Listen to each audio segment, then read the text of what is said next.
What's up, everyone? I'm rocking my Christmas holiday spirit for some festive fantasy action. Thursday night football, Jaguars at the Jets, Bobbywow's in the house, Turd Fest all over the place. Let's break down the showdown.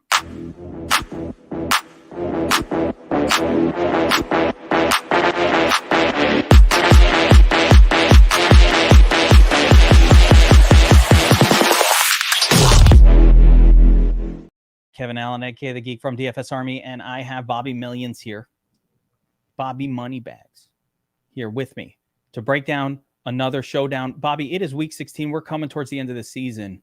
It's been a really, really good one for the showdown breakdown, as good as ever. It's been a blast. It's been really, really good in terms of winners. And yeah, we are approaching the end, but this is like also the ramp up. So exciting times. This is the time of year, though. And one thing I like about late season is it's a time of year when a lot of the metrics really come together. You finally have enough data on a lot of these teams that it becomes much more predictive. I would say getting more chalky as the season wears on is generally a pretty good approach, because you just have more data that verifies a lot of, like, teams we thought were good against the run early season all of a sudden aren't good against the pass, and they're not. And so the data really starts to shine through here. And of course, we'll take a look at all of that.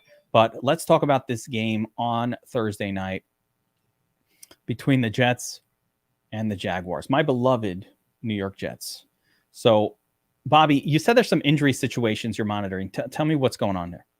Yeah, I think the big ones right now are waiting to hear on if Denzel Mims and Jeff Smith are going to play for the Jets. And I know it sounds like, who the heck cares if those guys are playing, but there's some situations with guys like Braxton Berrios and even Corey Davis to a degree where whether they play or not is going to make a big difference in exposures. So especially at some of these prices down here. So we'll have to keep an eye on that. But yeah, just something to monitor.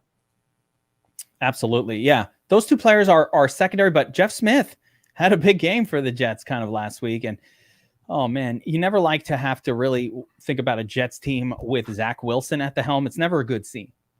I'd much rather we'd be talking about Mike White today, but we're not. We're talking about Zach Milfson. And I have to be honest with you, like, a lot of the plays last week that led him to even putting up a decent score were a little bit fluky. Especially one of the Conklin touchdowns. It just kind of like got forgotten. A little fluky, long touchdown pass to CJ Azuma there. So some interesting situations. But let's talk about this Jets offense. And last week, Zonovan Knight was a popular RB punt play. And he did get the usage. He got all the carries he needed to get there. But, Detroit, once again, has been surprisingly pretty good against the run of late. And actually, I'll pop up something on screen here, my favorite points against chart. And you can see, if you take a look at Detroit, yeah, they've become actually elite against the running back, allowing 3.65 points below mean expectation to the position group. So they become really, really good. Actually, let's keep the defense chart up here for a second. Let's do it. So let's look at these two defenses, because who cares about Detroit? This is a new game. So let's take a look at the Jets defense here. And you can see, actually, I got a little trick now. Zoom. Woo. So you like this? Like, the technology is leveling up here every day. So Jets allowing 4.3 points below mean expectation to opposing quarterbacks, 2.13 below mean expectation to opposing running backs, and a horrific 8.5 points below mean expectation to opposing wide receivers. Not good for the pass catchers. Everybody's going to want to play Trevor Lawrence and his pass catchers here, but it is not a good matchup for them. There's no getting around it. I don't know. That doesn't mean they won't do well. It just means it's not a good on paper matchup. And in a virtual polar opposite, the Jaguars, Bobbywow, look at these numbers. 3.5 points above mean expectation to opposing quarterbacks. Pretty league average against the running back position here.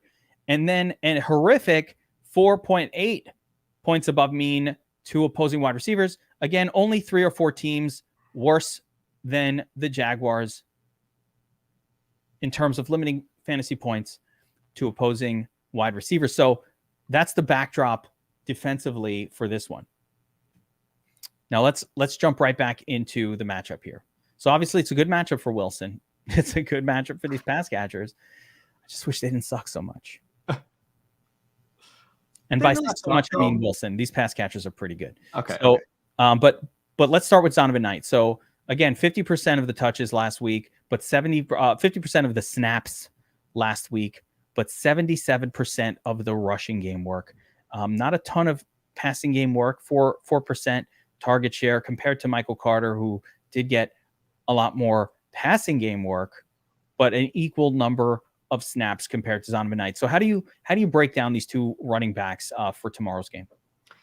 Yeah, I think last week was a dud, which for Zonovan Knight, which definitely is a little bit concerning. But I think the trend that we've seen over the last 4 or 5 weeks is the snap shares remain the same, but Zonovan Knight has been the workhorse when it comes to actual volume. So the way I'm playing it is last week was just a little bit of a fluke. I think Zonovan Knight's going to remain the workhorse. His DraftKings price is really low, Geek. Like if it weren't for last week, he would be a core play for me on Thursday. So the only thing keeping him from being like a 5-star play is just that snap share piece. So in any case, I think he's a great play. He's had all the volume as a runner. And again, aside from last week, the last several weeks have looked good for him. Yeah, 13 carries, rushing attempts, 23 yards. So it was a really bad result off of the 13 carries, whereas Michael Carter last week, 4 carries, 1 target. So honestly, it was just a bad game for the Jets runners in general. But I mean, if the Jets are smart, they would want to lean on the running back position. Knight's Q tag is always an indicator that a player could potentially be looking at an in-game injury. So for that reason, I would probably want to set up a situation where I'll have some shares of Michael Carter that don't have Zonovan Knight in them. Let's press on here. At wide receiver for the Jets, Garrett Wilson, Elijah Moore. Elijah Moore stepped up his role in recent weeks and seems to be pretty much an every down player. Zach Wilson still, actually, I think he pulled out a decent performance last week when all was said and done. 9 targets, 4 receptions. Not too bad. Let's take a look at what Moore did last week. 7 targets, 4 receptions. So on the field, the whole game. Yeah. A couple of the secondary guys, Smith Jr., Jeff Smith Jr., who is now officially marked as out. So there you go. That is official. He is not playing. But he got 5 targets. He won't be there. Yeah, he looked good last week. Yeah. Then, of course, one guy who's had a lot of success specifically with Zach Wilson, although not so much last week, only 1 reception on 6 targets, is Braxton Berrios. And I think the $1,600 price tag is way too low. I fully agree. And here's the thing about him too, Geek. Not only will he be more involved without Smith, and especially if Mims sits, he's a guy that they draw up plays specifically for. I think he's got a couple of rushing touchdowns this season. So he works in the passing game. They have got some special end-around run designs for him, and he is absolutely in play on DraftKings, especially at that price. Yeah, and Hunter's, of course, mentioning Corey Davis. Davis was hurt last week, but he has done great. He's done great with Milpson. Did he play? No, he didn't play last week. Got hurt early a couple weeks ago, but has had a decent. So these first couple games, I think that they're actually with Flacco. But I know from last year, Corey Davis did have a nice history with a nice little repertoire with Zach Wilson. So if he does come back, doesn't have an injury, so he will be back for this one. So that'll be your, what I expect the wide receiver group to look like. I would actually favor Davis over Elijah Moore as the WR2.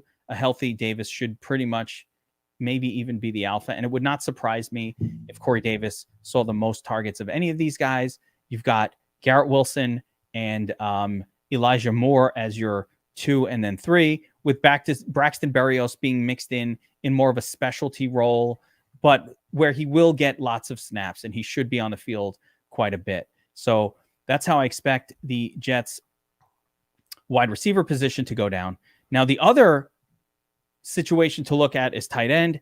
And, most of us think of Tyler Conklin as the primary tight end for the Jets. And, he had been, and he probably still is. But last week, the variance went to CJ Azuma, 2 touchdowns. How are you treating this tight end position for the Jets? Yeah, I think, neither is particularly appealing, but to me, feels only like targets, 2 touchdowns, by the way. I think people are going to chase Uzama a little bit. He had that big week last week, but the reality is, Conklin has been the guy. He's been the volume guy all season. He's CE1 on the depth chart. So I will definitely have more Conklin. They're about the same price on DraftKings anyway. So favoring Conklin for sure. Okay. Yeah. I would definitely favor Conklin as well. I mean, if you look at 2 targets, 2 receptions, 2 touchdowns, that's rough. That's rough to replicate, but it will probably elevate ownership. So we'll have to take a look at what the ownership projections say in a minute here about Azuma, but that pretty much covers the Jets. And now talking about the Jaguar side. And by the way, you are correct. I was wrong. Knight did not get any targets last week. None. Just the carries, 13 carries. All right, so Trevor Lawrence has been incredible the last few weeks. 31, 36, 28 a couple weeks ago at Baltimore. Winning people tournaments. GPP winner. On fire. Including against Dallas elite defense, which is one of the reasons. I mean, that was an eye-opener last week, right? Dallas defense, you don't play anyone against Dallas, blah, blah, blah. Jets are that way. Don't play anyone against the Jets. Or could you if it's Trevor Lawrence, the next healthy Andrew Luck, as he is so correctly known. Can you play Trevor Lawrence? Can you trust Trevor Lawrence against this elite Jets defense, though? He looks good, Geek. Something clicked for Lawrence over the last 4 or 5 weeks. He looks like what a number 1 pick should look like. And this is like the classic scenario where fire meets ice with the Jets defense. It'll be really interesting to see what happens. I wrote in the notes, feels like a potential leveragey spot, right? Because against an average defense, I think Lawrence probably pushes 20% ownership, especially on FanDuel as MVP. He's projected at 10 right now. So some interesting leverage potential. He's projected at just 10% MVP ownership. That's correct. Less than Zach Wilson. That's extremely low. It's people playing the matchup, of course, rather than the talent of the player. So that's really interesting as well. Now, at running back, Travis Etienne is basically getting all the work he can handle. He is not a heavy passing game guy right now, but this is about like what he did last week against Dallas is about what I think we should expect. 20 carries, maybe 2 or 3 targets. That's pretty standard for him. I really like Etienne here. What do you say? I'm with you all the way. I think not that there's a vulnerable spot to attack the Jets, but quarterback and wide receiver have been, they're the best in the league to this point when it comes to fantasy points allowed to those positions. I like the volume with Etienne. I think we can count on that. And his DraftKings price is still too cheap to me. So yeah, he's one of my favorite plays on the Jaguars. Yeah, agreed. Now, let's talk about these 2 wide receivers that the Jaguars have. And the Jets have an elite secondary. And by the way, they're good, not just with Sauce, but they're just generally very, very good. They have good safety play. Both outside corners are good. Sauce Gardner, elite. I don't know, and this is almost funny, I don't know at this point who the WR1 is for the Jaguars. Like Zay Jones, averaging 14.7 fantasy points per game at this point, had the monster last week. We've been on Zay Jones at the beginning of the year. Like we've been on him since week 1, and he's, he had a lot of duds, but the volume had always been there, and we kept going back to him about like, listen, this guy 8 targets. I'll show you some of the early games. Like he was just getting targets, 8 targets, 12 targets. Wait. No, to the beginning. Yeah, 9 target game, not a big score. The 11 target game, the 24, but the targeting continued, but the production wasn't there. Like here's an 8 target 4-pointer, a 10 target 10-pointer. Those are always like, oh man, I was kind of right, but I was wrong. And then again, something started to click. The volume remains, but all of a sudden the scoring is catching up. Week 10 at KC, big numbers. The Buffalo game was crazy. Tennessee game was crazy. Last week at Dallas was crazy. So Zay Jones really looking amazing right now. And I guess he's the WR1. I mean, he's definitely been looking better than Kirk the last few weeks. Yeah, it's tough to say. I mean, the reason Kirk looked so good earlier on the season is because he was scoring touchdowns. He hasn't scored a touchdown in the last 5 weeks, and that's hurt his production in a big way because he's still seeing a relatively similar amount of targets as Zay Jones. But I think Zay has been a big beneficiary of people focusing on Kirk. Like a defense is honing in on Christian Kirk as a wide receiver. I think it's opened things up for Zay.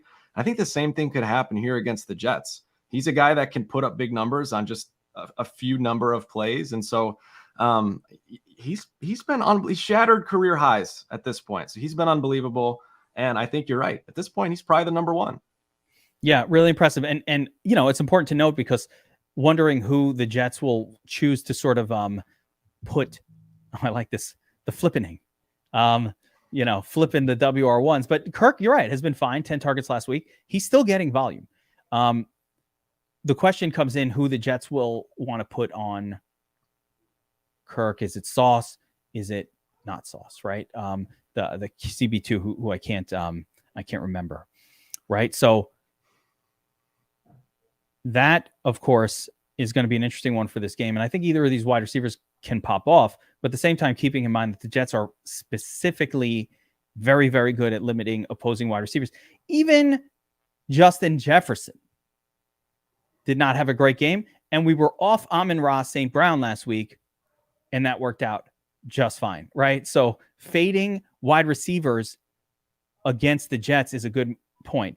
Purple Cat, if you are asking me which of these two guys you were playing in your season-long championships, you're going to play Mike Williams this week over Zay Jones, in my opinion. You know, chat, you guys let Purple Cat know if you think different. But for me, I'm going right back. Like, no way I'm playing a wide receiver against the Jets if I have a choice of a wide receiver that's not against the Jets. So I would go Mike Williams there. As far as the tight ends on this team, one nice part about the Jaguars is there's really only one that gets many snaps. Evan Ingram, who was a league winner a couple of weeks ago, that insane 15-target game. But last week, still more Evan Ingram goodness, Bobbywow. He looks good. It feels like this offense is blossoming at the same time. Like, not only are things click for Lawrence, but the offense as a whole, there's a lot of chemistry, and Ingram's been a big part of it. I mean, look at those target numbers, 32 targets over the last 3 games. That's insane. Yeah, he's been a stud. And if there is a vulnerable spot on the Jets, which there isn't, but they're about league average with tight ends. That's the spot. By the way, again, the defensive metrics here this is really important. Okay. Jets allowing 4.3 points below mean expectation to quarterbacks, 8.5 best in the league against wide receivers, better than San Francisco. San Francisco's not very good against wide receivers, as a matter of fact. They're not so Bobbywow. They're not just the best in the league against wide receivers. Fucking Jets, Jets, bitch. It's also their points above the next best. The next best is 5.8. They're 8.57. This is like the Millie Maker winner from last week that put up like 40 points above the second best score. And you're like, what? How and when? And this never happens. This is a good team. Now, we're actually getting some pretty fun season-long questions. So I actually want to address this one. I have this exact same decision to make. I'm in round 2, and I've got Lamar on my team. I just picked up Derek Carr. I don't like any of them. I don't like any of it. I think I'd play Trevor Lawrence of that group. Yeah, there it is. Brutus knows what's up. I think you just play Trevor Lawrence because he's the best of them. You know what I'm doing? I'm dropping Derek Carr and I'm picking up Danny Dimes. That's what I'm doing. I don't even think Dimes is available in my league. That's how disgusting that league is. I would rather have Dimes than Carr. I hate Carr. I hate Derek Carr. No other. Sorry for the interlude there. So no other tight ends of interest on the Jaguars. We'll talk about some of the turds here momentarily. So let's bring up the cheat sheet, the Bobbywow cheat sheet, and let's talk DraftKings captains, right? Bobbywow, take me through your favorite captains. What's better, down here? Yeah, let's go down here. Take me through your favorite captains for this. Who though? Foles. He's starting for the Colts this week on Monday. Crazy. I think this top zone is tough. I think it's tough for me to get to a quarterback on DraftKings. Extremely low total. I like Lawrence more than most people, but he is pricey by a wide margin. So not as much of a fan on DraftKings for Lawrence as I am on FanDuel. Kirk, we just talked about the matchups. If I'm going to be taking shots on a Jacksonville Jaguars wide receiver, I don't want to be taking shots on the most expensive guy. In my opinion, I'd rather be a little underweight on Kirk and spread that exposure to Zay Jones and Ingram. And Zach Wilson is Zach Wilson. He got benched for Mike White last month. He had the best matchup on paper last week and barely squeaked by with that 300-point bonus. So those top three guys, I'll be underweight on all of them. That's fair. And that's why you got the 2.5-star plays. Yeah, you know me. Listen, a quarterback against the Jets, it has not been a winning formula at all this year. Players against the Jets haven't been putting up big numbers, but especially quarterbacks and wide receivers. Christian Kirk has the Sauce Gardner problem in this game. It's just not that likely that he's going to put up a big score against the Jets. But I'm kind of thinking it's not that likely that anybody's putting up a big score in this game. So like a 12 out of Christian or a 14 out of any of these wide receivers might be all that you need in a low scoring affair. Zach Milfson, man, watching him play is just so painful. And the plays, when he does finally make a play, it's almost like a broken play. Like it's so rarely a good pass. The Azuma pass was the perfect analogy for Zach Milfson's entire season. It was just like some guy was randomly standing there. They didn't bother to cover him. And it took him so long to even notice it. And then he's like, all right, he got him. He got him. It's almost like God feels bad for him after just so many terrible plays. He's like, he just was like, you know what? Let's, this guy's making old ladies happy all over the country. Oh my God. Let me thank him for what he's doing. So let's get into some of the better plays here. You really like Etienne. He's, the favorite workhorse back. Tell me Etienne. So Jets, less good against the run, but still good. Still good against the run. Look, I think with Etienne, he is the workhorse. We know the volume is going to be there. And I think at the end of the day, the Jaguars are going to have to lean on Etienne if they have any prayer of winning. So it wouldn't surprise me to see him maybe get slightly more carries than normal, maybe an extra target or two. So the DraftKings price below 10K is intriguing. I like it a lot. His projection looks good. In Jesus, I trust. And again, volume guys are where I'm looking to target. So Etienne is one of my favorite plays.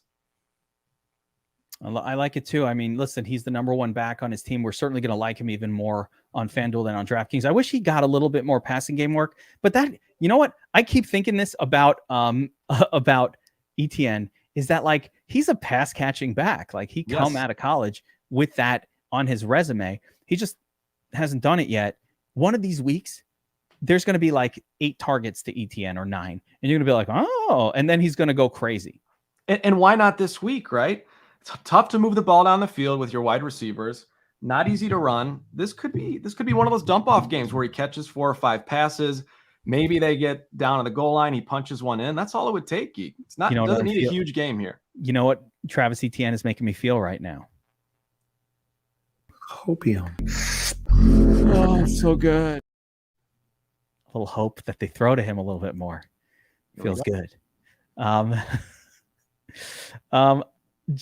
Garrett Wilson, I think, is a very obviously solid captain choice. Even with Milfson at the helm, I think Zach Wilson can pop off at any time. I think the Jets' passing offense is something we need to be paying attention to. Again, it's not going to look pretty. It's not going to look good at all. Wilson going to look like shit. Zach Wilson going to look like shit. I got to remember to say the first name because Garrett Wilson should not be disparaged just by having the same last name as Sack. But Yeah, I love Garrett Wilson as a play. Zay Jones, obviously been a monster the last few weeks. You'd have to be out of your mind not to play some Zay Jones up here. You like Zay over Christian Kirk? I do. Again, it goes back to, I think Christian Kirk is going to get the attention. I really do. And the price differential between Kirk and then Zay Jones and Evan Ingram is significant. So I like being underweight there and getting some more exposure to both of those guys. I just think there's multiple factors at play that increase their odds of being the nuts. Yeah, Zach Wilson winds up being the nuts QB in the showdown against the Lions, according to Irish Jeeb. So, yeah, he had an okay score in the end of the day, but he had the best matchup humanly possible. Although, again, this is as good of a matchup as the Lions for all intents and purposes from a statistical standpoint. And Frank mentioned somebody that you don't mention on your cheat sheet. But now that we know that Corey Davis is fine and going to play, I would elevate him to this grouping as well. Certainly above, like a Tyler Conklin or even an Elijah Moore. I would rather have, personally, I think, as a Jets fan, Corey Davis, when he plays, he's actually an alpha. As weird as that sounds. He just missed a lot of games. Geek, he's been solid. And when he does play, he's put up some consistent numbers. But if you look back at the number, he's cheap, so that definitely helps. But he's put, looks like one game over 15 fantasy points this season. He's got several double digits, but he's not putting up those ceiling numbers that we've seen even in past years, like last year. Yeah, it can happen on a showdown, which is always a nice thing. Definitely happen. Yep. The one gamers. Elijah Moore, back in the mix. Talented guy, nothing wrong with that. And then, of course, some long turd shots here. Jets defense, I guess. Man, and then as a captain, what about Jaguars defense, Bobbywow?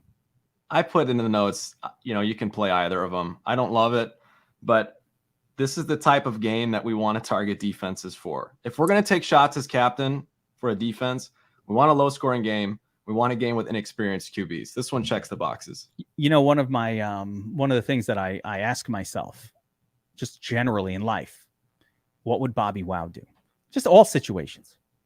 Standing at the gas pump, I'm like, oh, super, regular, unleaded. What would Bobbywow do in this spot?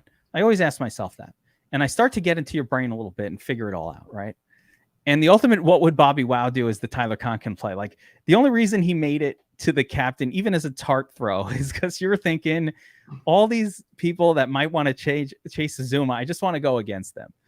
So that's what I think got in there. You're like, you know what? If people are, Uzuma had the massive week, Conklin to TE1, I got to go back to Conklin. The ultimate Bobbywow dude. It is. Look, the guy put up 26 points earlier this season. Probably never going to happen again. But it's noteworthy, and I don't know. It's significant enough for me to mention in the notes. That's all. Yeah. And again, I would also caution, he's probably only Statsational won a tournament, like a 100K or a 50K, whatever the hell he won that, 200,000. I think he came in second in the Millie Maker that week with a Tyler Conklin stack. And this has happened before. This happened with Dallas Goedert earlier this season. There was another guy that I can't think of. And I put in the notes too, 5% max exposure. We're not talking crazy things here. 5% max. There we go. All right, so let's talk about the flex spots here and see if we can find any salary saving options, the turd zone, so to speak. And are turds really relevant in this game? Are those fourth and fifth? Is there any kind of backup tight end that I need to be thinking about? How relevant are the turds? I'm not touching any one min price. I'm not even considering that zone. I'm unchecking everybody. It's terrible. Man Hurts, Dan Arnold, Luke Farrell. By the way, we had a turd hat bet. What was it? That no turd would show up in the nuts lineup for the Monday night showdown. Correct? Was that the bet? Did it happen? Yeah, that's right. Somebody go back. What won the Monday? I did not. I don't remember. I don't even remember yesterday. I had the longest 2 days. What was that game? I don't even know. It's Thursday today. Yeah. Let's go check. Okay, we'll check. Because I think Bobbywow needs to be wearing a turd hat on our next episode.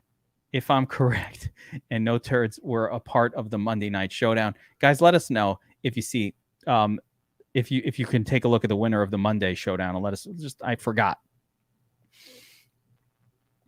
One guy, all right, so starting at the bottom here, Bobbywow. A couple of interesting spots. I think I want to talk about all of them. Braxton Berrios, we already talked about, has a nice relationship with Zach Milfson. And when he does play,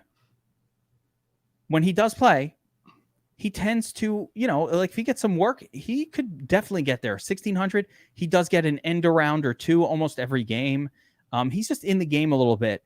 In order for him to really be, no turds. All right. Nailed it. I'll warm this puppy up for next week. Warm it up for next time. I nailed it. I knew it. By the way, is that a GOAT call? Can we call that like, yeah, bro, you've got me off all the turds. I said no turds, part of this one. And that's helpful too. That qualifies. Absolutely. Negative. Who not to play is as good as who to play. So again, Braxton Berrios. We're assuming Mims and Smith will not suit up. Yeah, I think that's the assumption. We know Smith won't. It's looking like Mims won't either, which, that price tag, he had 6 targets last week, did he not? Yeah, one reception, but 6 targets with those guys healthy. Exactly. Now, again, Corey Davis comes back this week. So, but I think even no matter what happens, I think Berrios is in my mix. Another player that I think you want in your mix if you're mass multi-entering, not somebody I'm playing if I'm making one lineup or two, or a cash game, but Jamal Agnew always seems to score a touchdown. He let me bring up Jamal Agnew. He always gets some work, and I think it's just relevant that even 3 targets, like the target numbers aren't huge, but sometimes it leads to a touchdown. You get the 14, and his production is 8, 7 for 2K. There's the 21 pointer. He is one of those players that is a mass multi-entry machine. You need some Agnew. He also elevates his workload. If Etienne, for example, gets hurt, they'll kind of mix in Agnew and Jermichael Hasty as your backup running backs, but Agnew gets real work at running back when Etienne is hurt. And I quite honestly, I look at him more as like the backup running back in the sense that he gets a lot of like dump off plays and screens. He kind of plays like the scat back role for this team. How do you feel about Agnew as a pay down? Yeah, he's the quintessential tournament play, right? His floor is low. I know he scored decently the last several games, but that ceiling is enough to break a slate and really ruin a slate. So don't uncheck him if you're doing MME. Yeah, he's in your mix. And so between Agnew and Jermichael Hasty, these are also the Travis Etienne gets hurt in game and somebody goes off that we weren't expecting guys. So they give you the secondary benefit of a potential for an even greater workload if the prime running back gets hurt. I don't know which of Hasty or Agnew will benefit most in that scenario. I would almost put Hasty in a rule that I won't mix him in with Etienne, where Agnew can probably do it on his own. I love that. That's how I'll run it too. Yeah, that's how I think the best way to run it is. Azuma is like, if there was ever a chasey, disgusting play that you probably have to do anyway a little bit, it's probably Azuma. 2 receptions. He has not been the pass catching back, guys. Azuma has been the blocker all season, with Conklin running way more routes. But last week, Azuma went off. I could see any of these, younger quarterbacks, they do like to throw to the tight end. They do. But like you said, even the caught 2 passes for 2 touchdowns last week, and even one of them was lucky. It was like just a wild play, so a broken play. Zach Milfson is obsessed with his mom's friends' tight ends. Oh my God. I didn't say his mom's tight end, his mom's friends' tight ends. It's not creepy. If you check out Zach Wilson's mom on Twitter, though, on Instagram, I'm a little obsessed with her tight end. Just saying. Oh my God. Top. Yeah, I'm not touching that min price zone. I'm unchecking all those guys. No need to play a turd this week that low. Get your exposure with Berrios and Agnew and Conklin. Those are the pay downs. Yeah. All right. So working our way up, I think kickers will be super relevant. This is the kind of low scoring guys. It's like just change the whole vibe right now from the tight end discussion. I think both of the kickers are super relevant, and they're always relevant in these low scoring games. I like them both. Legatron, Zerline, Pat. I don't care what your name is when you're a kicker. I really don't. They're going to be relevant in low scoring games. And look, the weather is going to be bad. It's going to be rainy. It's going to be cold. Their ownership is going to drop. I'm not super concerned about it. I'm not overly concerned about the weather. Feels like everyone always overreacts to weather, however crazy it may be. So don't let that knock you off these guys too much. Yeah, I mean, listen, it's one game, and that's the beautiful thing about it. It's one game. Everybody's scoring is diminished. It doesn't matter. Everybody's scoring is diminished. So it's because it's a single game. If a wide receiver's normal ceiling might be 30 or 28, and hey, it's diminished because it's not great weather to 18. Okay. They're all in the same boat. They're all in the same conditions. It does not matter. But the possibility, and I love that you put all formats plays on these guys, 3.5 stars. They're always good. Just talking about some of these other plays that we didn't really mention a ton about in the main breakdown. Yeah, MJJ. The only thing I think going for MJJ is that he will have the weakest cornerback coverage. And that might make him actually interesting. And I think you need, that's a really interesting contrarian approach. He is rightfully the forgotten man. People don't even remember he's on the Jaguars. They got the top 2 guys, and they go to Agnew and say he's fine. Yeah. He's the forgotten guy this week, Geek. Marvin Jones is going to win someone $1 million. It's gross. He's probably not going to score well, but he would be the guy. I feel like Marvin Jones won people $1 million like in 1986 or 2005. Years ago. Good with the Lions. He was so good. Wasn't he with the Bengals at one point also? It was with the Lions. I don't know. Yeah, he was to pop off on occasion. I don't remember. Yeah, the Lions, though, he was really good for a couple of years and would pop off occasionally for 3 touchdowns in one game and win you $1 million. Yes. Corey Davis, I think, is that. I'm really much higher on Corey Davis than I think what you are here on your notes. As a Jets fan, like I said, he's been getting hurt in game, and that's skewed what we think of him. But if he can stay healthy for a full game, I think he might actually be the WR1 for the Jets. He might get more targets than Garrett or Elijah. So if you wanted to take an interesting angle, I'm not going to do a turd bet on it because it's very skewed against me, but I would not be shocked at all if a healthy Corey Davis through an entire 4-quarter game saw more targets in this game than the other Jets wide receivers. So keep it in mind. I would not be low on this guy. He's also the alpha in the locker room. He's the leader. He has a leadership quality about him in the locker room. And Michael Carter, for me, do I have to? So this is my last question before we make our DraftKings sample lineup. Does Michael Carter need an injury to Zonnie Knight to be relevant? Does he need to be broken up from Knight, or can they be played together? If Zonovan Knight and Michael Carter end up in the nuts together, I will drink a beer out of the turd hat. It is not going to happen. Do not put them in the same lineup together on either site. Please. Okay. Keep them separate. There we go.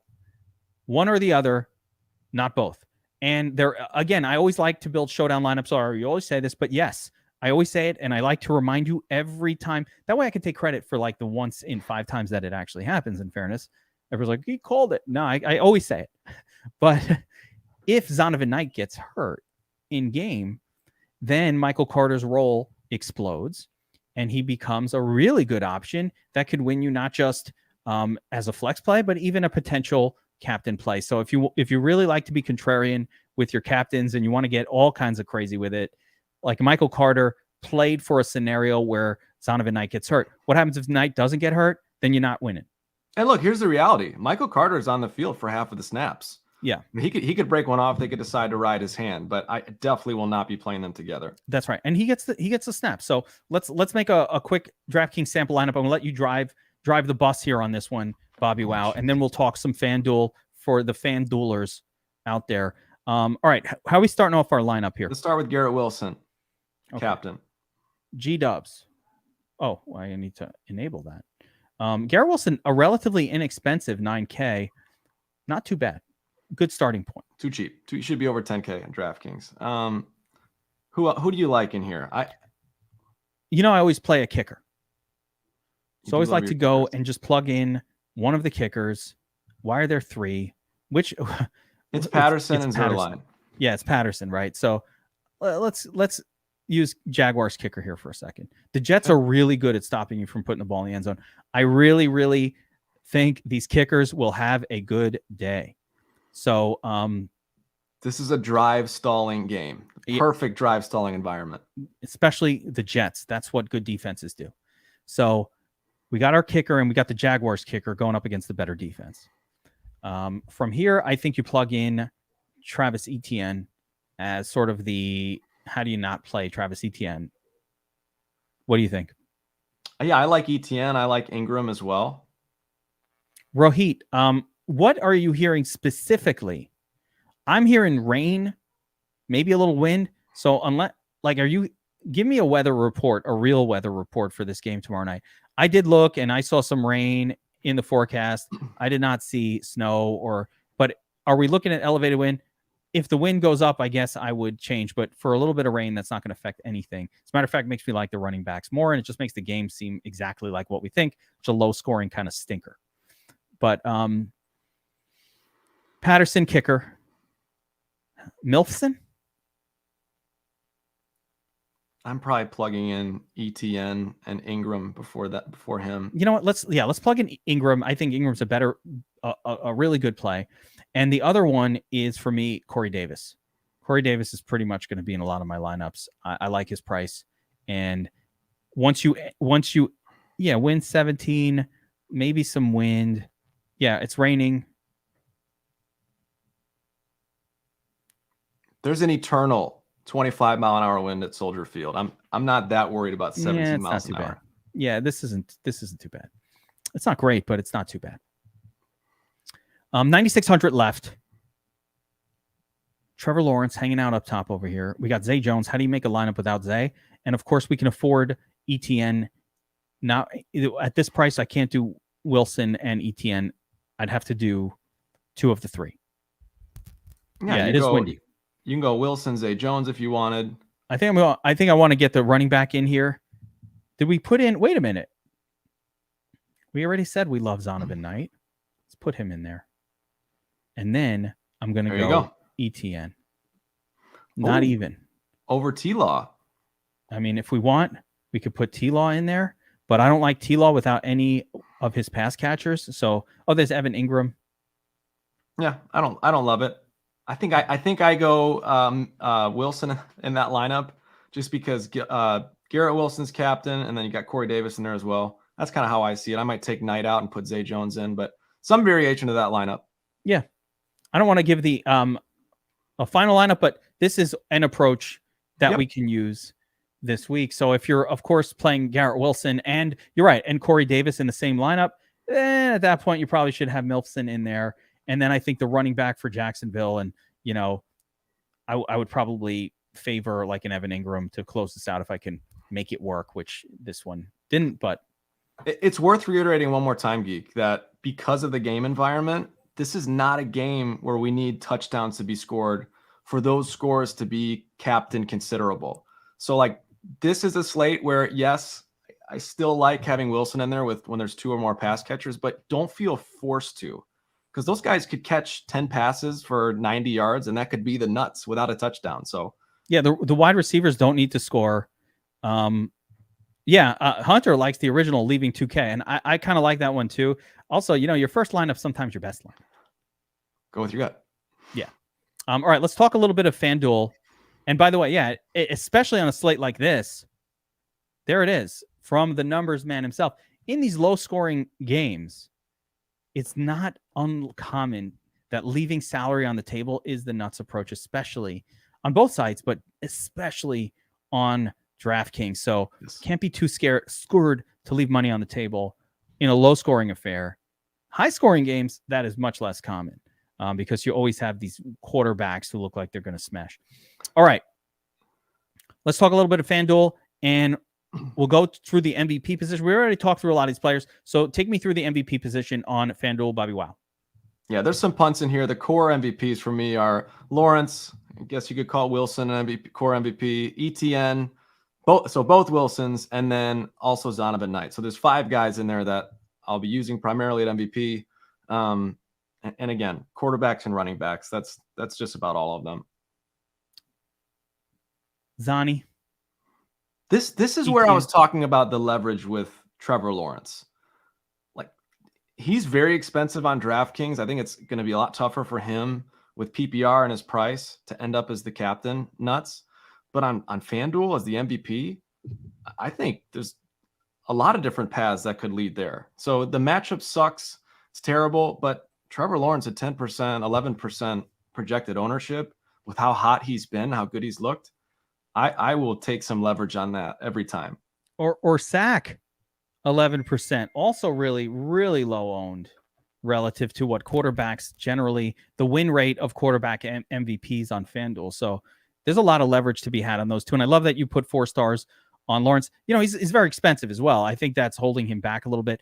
But in general, QB is very, very successful as MVPs. And the other position group, of course, is the running back position. And in terms of these running backs, yeah, Travis Etienne's great. I mean, 14K, whatever. You know, he's an elite running back. It wouldn't shock me if Etienne, let me give you the number.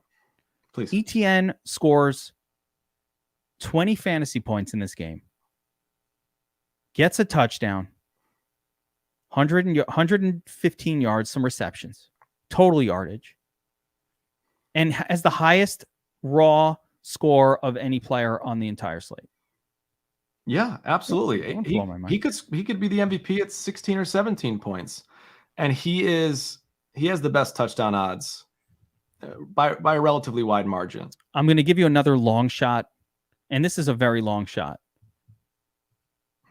Captain MVP play that didn't make the list. You know, all these guys, Zani, Knight, you know, he kind of probably belongs a little higher up as a prime play. Obviously 3.5 stars here. Sort of by price. Yeah. Yeah. Sort of by price, but like his 3.5 star, he'd be, you know, sort of up there for me as a really good play. The only one I would add to this, and this would require a really weird game, and this win scenario probably doesn't benefit this at all. But if the Jaguars kicker or even the Jets kicker just made 5 field goals in this game, they never got in the end zone, turnovers, field goal, and all of a sudden a kicker puts up an 18 or a 21. Yeah, it's happened before. It can happen again. Yeah. So I wouldn't hate if somebody chose, like, it's hard to win FanDuel tournaments solo, right? It's really tough. You're always tying with everybody. I mean, like, Showdown. This is a unique one though, because like, look at Zay Jones, for example. He's put up what would be the top score on a slate like this multiple times this season. He's under 3% projected ownership at MVP. Get 10% exposure to Zay Jones. This is the kind of slate where those plays pay off big time. Yeah, spread it around a little bit. Spread it around. Spread the love. Like Zach Milfson does with the Milfs. All right. Sorry. All right, going through the rest of the FanDuel players. So in the sub kicker price point, who are we liking here? Wow, there's a lot of pretty good plays. Yeah, I think you know, you got Berrios down there, who's probably as low as I'm willing to go price wise. Tyler Conklin at 6,500 is solid value. Elijah Moore. So there's several guys in here, even Agnew. There's a lot of value options. Yeah. You know what? Corey Davis is too cheap at 8K. These almost don't suit me, Bobbywow. I like I like the style and approach of needing to spend all of the salary, where you plug in a Tyler Conklin, he scores 1 touchdown, and he's in the nuts play. You know, he's in the nuts. This setup this week really seemed, because there's so many good plays down here. I could see Agnew getting a touchdown. I could see Conklin. I could see Moore. I could see Corey Davis. I could see Marvin Jones Jr. there is a big group of players down here, and I could see more than one of them doing it. These aren't even turds. These are integral pieces of their team's offenses and touchdown scorers, all of them. And no one is going to play them on FanDuel, Geek. No. Nobody is going to play Marvin Jones Jr. Nobody's going to play Jamal Agnew. These guys are going to go virtually unowned at these prices. Braxton Berrios. No one's going to play Braxton Berrios. Nope. He can have one end around for a touchdown, no problem. So FanDuel really does present an interesting dilemma of leaving salary on the table this week to get unique with your lineup approach. So, you know, if somebody wants to do that, I don't have any problem with it. I normally, like I said, if I handcraft a lineup for, I do not generally like to leave salary just because I've been mentally conditioned not to do that. Like part of the game here is Tetrising together the highest possible raw projection,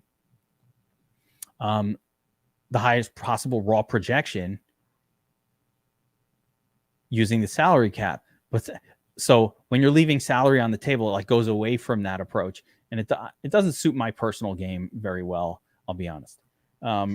With that, I'm just keeping it real. Like I like to spend the whole salary. I hate leaving money over. We did it on DraftKings before, but DraftKings may be slightly different for me because on these showdowns, there's usually weird gaps between players. So like you just can't help it. Sometimes you're just gonna leave a few K on the table. But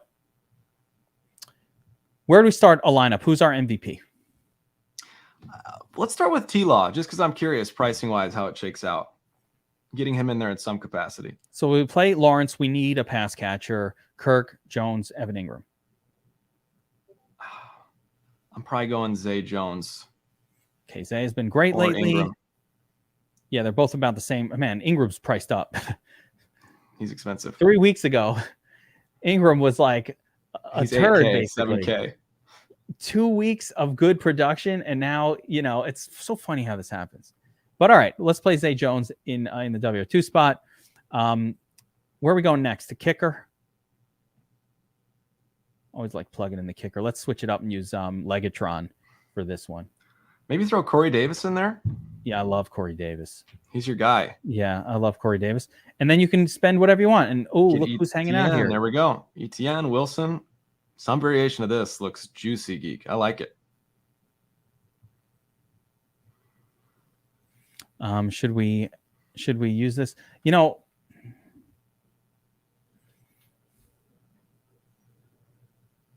I don't know. I don't know, Brutus. I'm not sure that would lead to the result that you want.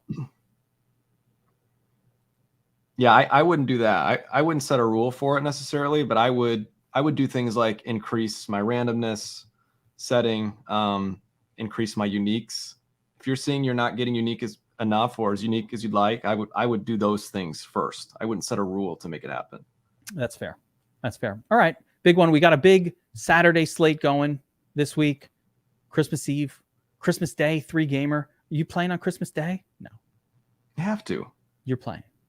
Yeah, that's my present. That's my gift. You're such a holiday festive guy. I can't even envision it, but I love it. I love it that you're going to do that. Yeah, we got big ones coming up. So I believe the Friday Tournament Tactics show will focus on the main slate, and I will transform the Players Club to a strict 3-game focus. So that's how we're going to do it this week.